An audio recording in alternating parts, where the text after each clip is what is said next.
Welcome to the press conference for the Vanderbilt Commodores. We're joined by head coach Shea Ralph and student athlete Iyana Moore. We'll begin with an opening statement from Coach, then we'll take questions for Ayanna. We'll dismiss her back to the locker room, and then we'll take questions for Coach.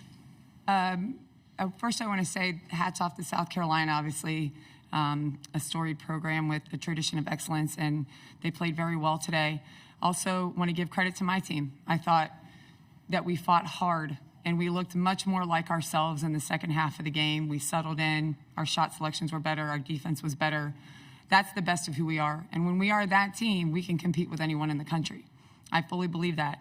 Then we made mistakes, I felt like, especially down the stretch. We didn't score. I think it was 3 or 4 minutes left in the game. Obviously, rebounding has plagued us all year.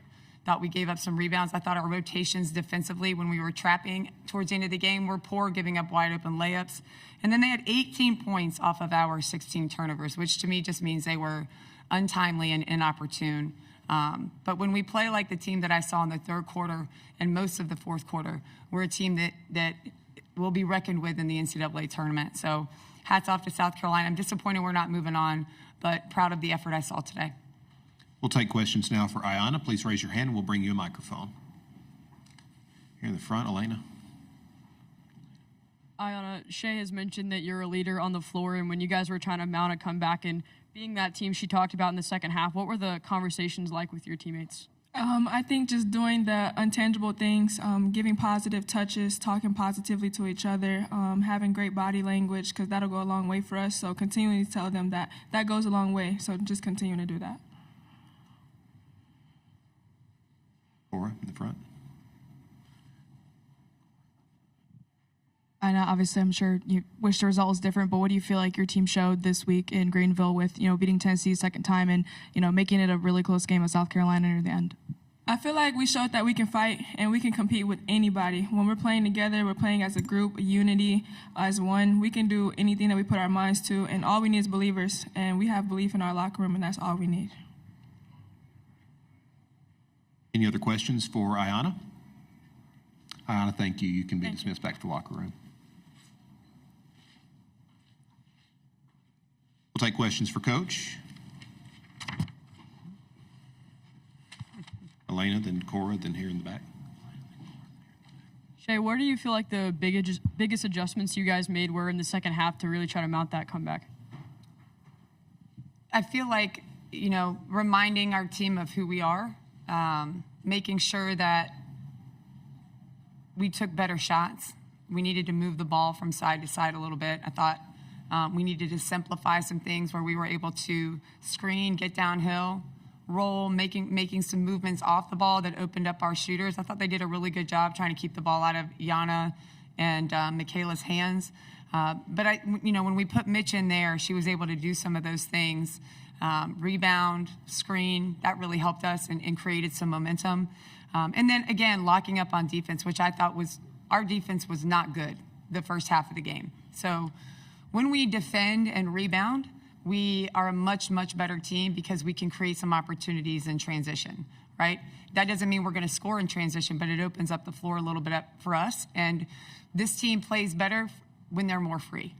But we have to be a little bit less free than we were in the first half in terms of our shot selection. So there's a happy medium there, and I think you saw like the tale of two teams, right? You saw kind of the worst of it in the first half, and then when we made some adjustments and just settled down a little bit and got back to who we are in the second half, we were much better, much more competitive. Cora first and then in the second row. When South Carolina ends a game like that, they go on a 16-0 run to close it out, and they get that kind of momentum, just how difficult is it to stop that and kind of reset and stop the bleeding? I don't think it's difficult. I mean, it's definitely not what you want to have the last 3 minutes of a basketball game. I had 2 timeouts. I ended up using one of them. I thought we might need the next one, but turns out that we didn't. I think it's just having resolve, and we were trapping a little bit. Our rotations weren't great. I would say it felt maybe a little bit deflating, and that's what she's talking about in terms of body language and belief, positive touches. And, as a coach and I'm looking out there, you see after 6 or 8 points, it's deflation, right? We can't be that. That's basketball. It's a game of runs. It's not a great time to have a run for the other team, but we have to be better and let it be 4 to 6 points, not 16. And hopefully we can take that lesson away from today. Middle row.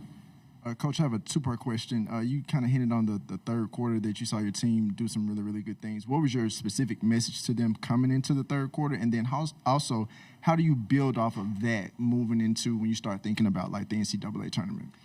My messages are always pretty simple. I think for us is reminding them who they are.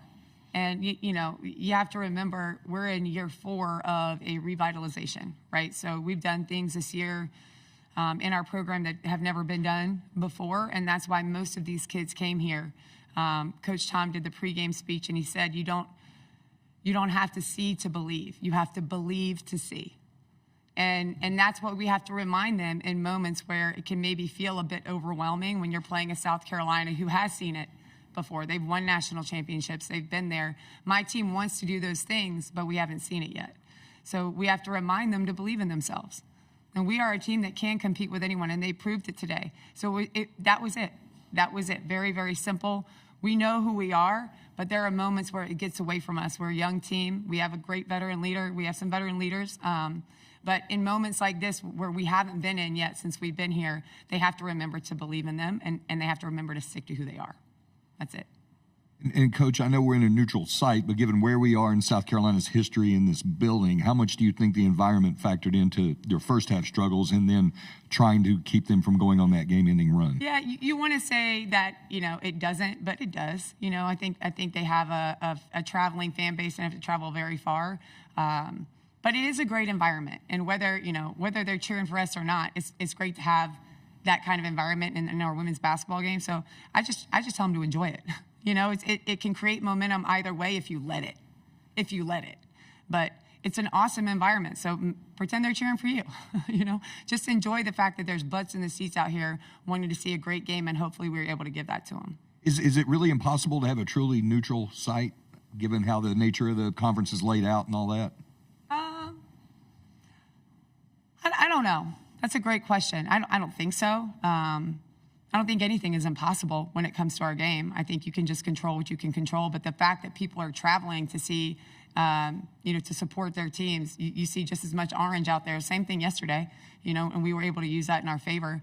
Hopefully, we'll build the fan base here that will travel as well. And, in a couple of years, we'll have this conversation, and I'll tell you that the momentum swung our way because of it. Take a couple more right here on the left. Coach, congratulations on the comeback. I wonder if you could speak to South Carolina's depth. I think their bench outscored yours 33-4, and yeah. it seems like they just keep bringing in people that are, top-notch players. Yeah. How tough is that to defend, and when they keep bringing in people like that? That's basketball. I have really good players too, and if I didn't think that they were good players, they wouldn't be on my bench. South Carolina does have a lot of depth, and they have a lot of great players, but today they just, they were able to be more impactful than the kids that we put in the game. But my starters, I thought, did a great job as well. So, I know that kind of sits out there with South Carolina and UConn and the players that go there and that have been going there for decades. And, I was on the other side of that for a long time. But we came up against just as many teams whose players believed, and it didn't matter where they came from or how many were on their bench. So I think if you get caught up in that conversation, then you're missing the point of competing and playing the game of basketball. They have great players, but so do we. So do we. Today, their players played a little bit better than ours. But hopefully it'll teach us a lesson so that when we meet again, it'll be a different story. We'll take one more here in the front.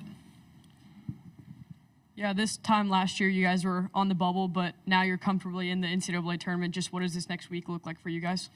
This next week looks like doing our very best as a coaching staff to prepare our team for a big moment. And I think that we'll have another opportunity like we had today. And I want to make sure that we feel mentally, physically, emotionally prepared for that moment, that the kids that are out there do believe, really believe in the fact that, they can accomplish the things that we want to accomplish, the things that we set out to accomplish in the beginning of the year. I think we're one of the best teams in the country when we play like we did today for the majority of the second half. Now we just have to make sure that we do that for 40 minutes. And that's up to our staff. That's up to the players to show up and do the work. But thankfully, we have some time to do it. So I'm excited to get back to work with them. Thank you, Coach. Thank you.